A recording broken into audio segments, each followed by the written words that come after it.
Okay बच्चों, आज हमने चैप्टर नंबर 2 इनवर्स ट्रिग्नोमेट्री करना है। ओके, सो इनवर्स ट्रिग्नोमेट्री करने से पहले मैं थोड़ा सा ये बता देता हूँ। ट्रिग्नोमेट्री जो हमने 11th स्टैंडर्ड में किया था उसके बेसिक्स आपको क्लियर होने चाहिए सारे, राइट। एंड जो ये पार्ट है इनवर्स, एक्चुअली फर्स्ट चैप्टर जो हमारा रिलेशन एंड फंक्शन है उससे कुछ पार्ट रिलेटेड है। रिलेटेड एज एन बस आपको थोड़ा ये पता होना चाहिए कि इनवर्स फंक्शन क्या होता है। तो मैं शॉर्ट में बता देता हूँ कि अगर कोई फंक्शन डिफाइन है from A to B, right, तो जब आप उसका इनवर्स लिखेंगे, इनवर्स को रिप्रेजेंट करने के लिए पावर -1 लिखते हैं। तो इनवर्स का मतलब होता है कि जो भी आपके डोमेन एंड कोडोमेन है वो स्विच हो जाते हैं, तो वो आपका B टू A बन जाएगा। दैट मीन्स कि B हमारा डोमेन हो गया और A हो गया कोडोमेन।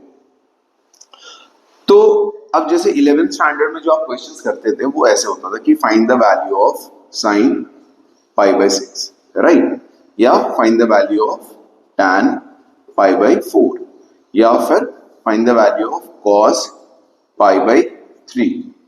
ठीक है, सबको पता है sin 30 डिग्री हाफ होता है answer, tan 45 degree 1, cos 60 degree 1/2। तो ये तो तुम्हारे नॉर्मल ट्रिग्नोमेट्रिक वाले क्वेश्चंस है। इनवर्स में क्वेश्चन आपके पास थोड़ा सा चेंज हो जाएगा, साइन इधर शिफ्ट हो जाएगा और क्वेश्चन बनेगा find the value of sine inverse of 1/2। दूसरा क्वेश्चन बनेगा find the value of tan inverse of 1, find the value of cos inverse of 1/2। और आप बहुत इजीली आंसर कर सकते हो कि आपको बस ये देखना है कि साइन की वैल्यू हाफ कौन सा एंगल पे होता था, 30 डिग्री पे, तो answer is π/6। Similarly tan inverse 1 is π/4 and cos inverse half is π/3। Simple है।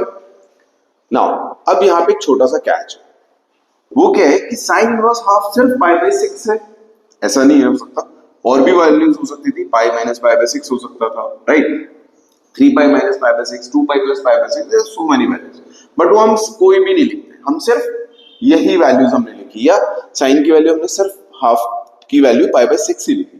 क्यों लिखा है? क्योंकि जो हम आंसर करेंगे इनवर्स ट्रिग्नोमेट्री फंक्शन में वो सिर्फ प्रिंसिपल वैल्यू ब्रांच में करेंगे, अनटिल अनलेस कोई इंटरवल गिवन ना हो। ठीक है, अब प्रिंसिपल वैल्यू ब्रांच क्या है वो समझने के लिए यहां देखते हैं आप कि जैसे साइन इनवर्स ऑफ x है, तो इसका जो डोमेन होता है, अब अगेन थोड़ा रिकॉल करो 11th स्टैंडर्ड में या अभी तक आपने जितनी भी ट्रिग्नोमेट्री की है, साइन की मैक्सिमम वैल्यू 1 होती है और मिनिमम -1 होती है, राइट। तो यानी कि साइन इनवर्स x का जो डोमेन होगा दैट इज -1 to 1। ठीक है, और जो इसकी प्रिंसिपल वैल्यू रेंज है दैट इज -π/2 to π/2, यानी -90 से 90। ग्राफ वाइज देख लेते हैं। ग्राफ वाइज एक्चुअली ये मैं इसलिए बता रहा हूं क्योंकि आप जैसे ग्राफ में देखोगे ना तो विजुअलाइज कर पाओगे और आपको ये याद रखने की जरूरत नहीं होगी, आप डायरेक्टली आंसर्स निकाल सकते हो। ठीक है ना, तो ये हमारा 0 है, this is -π/2 and this is π/2। Okay, तो यहां से यहां तक 0 to π/2 हो गया, इधर से इधर 0 to -π/2। दैट मींस ये हमारा फोर्थ वाला क्वाड्रेंट है, तो इसमें नेगेटिव एंगल्स है क्योंकि आप क्लॉकवाइज डायरेक्शन में आ रहे हो, है ना। तो इस लाइक -π/6 होगा, यहाँ पे -π/4 होगा, -π/3 होंगी वैल्यूज, यहाँ पे π/6 होगा, π/4 होगा, π/3 होगा, और सारे एंगल्स होंगे 0 से लेके 90 डिग्री के बीच वाले। ठीक है, अब साइन इनवर्स x का जो डोमेन है दैट इज -90 to 90, यानी जो आंसर आप करोगे वो हमेशा इसमें लाई करना चाहिए, -90 to 90 में। तो अब देखो क्वेश्चन अगर ये है कि find the value of sine inverse √3/2, positive है तो फर्स्ट क्वाड्रेंट में होगा, आंसर π/3। सिंपल क्वेश्चन है अगर साइन इनवर्स -√3/2 तो फोर्थ क्वाड्रेंट में होगा, answer is -π/3। Very easy. Third अगर क्वेश्चन है साइन इनवर्स 1/√2 तो आंसर क्या होगा, फर्स्ट क्वाड्रेंट में, अपने मन में बोलो, और बोला तुमने π/4, करेक्ट। फोर्थ अगर क्वेश्चन है साइन इनवर्स -1/√2, आंसर बोलो, मन में कितना आया, -π/4। सिंपल है। नाउ अब इसके बाद जैसे मैंने साइन इनवर्स का बताया आपको, साइन इनवर्स के साथ साथ tan inverse of x, domain all real number, range open bracket -π/2 to π/2, then cosec inverse of x, domain -∞ to -1, union 1 to infinity, range is -π/2 to π/2 except 0, except 0 इसलिए क्योंकि 0 पे वो नॉट डिफाइन हो जाता है, तो 0 को भी आएगा ही नहीं आंसर। जैसे हमने साइन इनवर्स x के लिए आंसर किया, वैसे ही tan इनवर्स, वैसे ही कोसेक इनवर्स के लिए।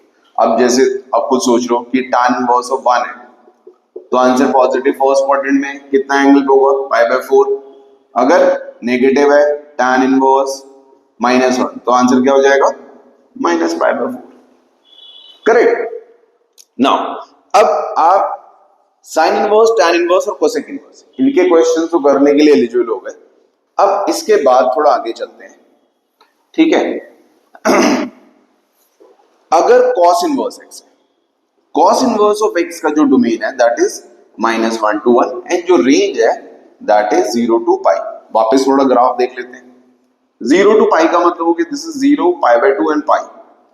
ये फर्स्ट क्वाड्रेंट है and second quadrant. First quadrant में पॉजिटिव वैल्यूज होंगी, ठीक है ना, जितनी भी पॉजिटिव वैल्यूज होंगी फर्स्ट में लाई करेंगी। कॉस के लिए जो नेगेटिव वैल्यूज होंगी वो लाई करेंगी सेकंड क्वाड्रेंट में।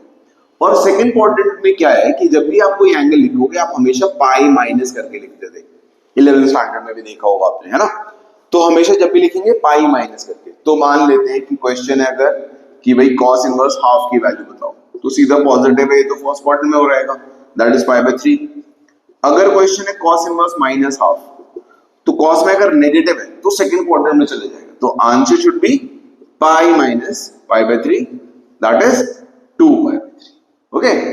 cos इनवर्स अगर -1 में √2 है, नेगेटिव, तो सेकंड क्वाड्रेंट में होगा, answer should be pi minus π/4 which is 3π/4। तो इस तरीके से आप cos इनवर्स के लिए आंसर करेंगे।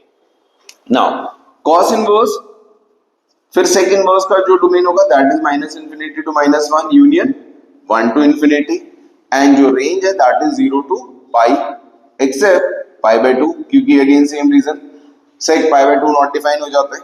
And then cot inverse of x के लिए डोमेन है ऑल रियल नंबर और रेंज है ओपन ब्रैकेट 0 to π। नाउ अब आपको करना क्या है, ये एग्जांपल्स जो मैंने बताए आपको, आप स्क्रीन को फ्रीज करके स्क्रीनशॉट ले सकते हो लिखने के लिए, but I don't think so कोई जरूरत पड़ेगी, क्योंकि दो जो मैंने ग्राफ्स बताए और ये जो मैंने डोमेन रेंज का टेबल बनाया है, इसके बेसिस पे आप एक्सरसाइज 2.1 एनसीईआरटी में कोई आपको प्रॉब्लम ही नहीं हो सकती, दैट फॉर श्योर। आपने क्या करना है, आपको सिर्फ और सिर्फ इसका स्क्रीनशॉट लेके इस टेबल को आप लिख लीजिए। अभी फिलहाल ये पार्ट यूज हो रहा है, लेकिन इसका जो डोमेन वाला पार्ट है दैट इज वेरी इंपॉर्टेंट, ये बहुत बहुत ज्यादा इंपॉर्टेंट है। इस पे बेस्ड 100% आपके एग्जाम में 1 या 2 मार्कर क्वेश्चंस बनेंगे ही बनेंगे, ठीक है। तो इसका स्क्रीनशॉट लिखो, इसको 2-3 बार लिखो, इनके लिए ग्राफ जैसे मैंने ये बनाया ना ऐसे बनाओ ताकि आपको फीड रहे हमेशा। सिमिलरली फिर इसके लिए बनाओ, ग्राफ बनाओ और फिर आप एक्सरसाइज 2.1 कंप्लीट करो। Okay, bye.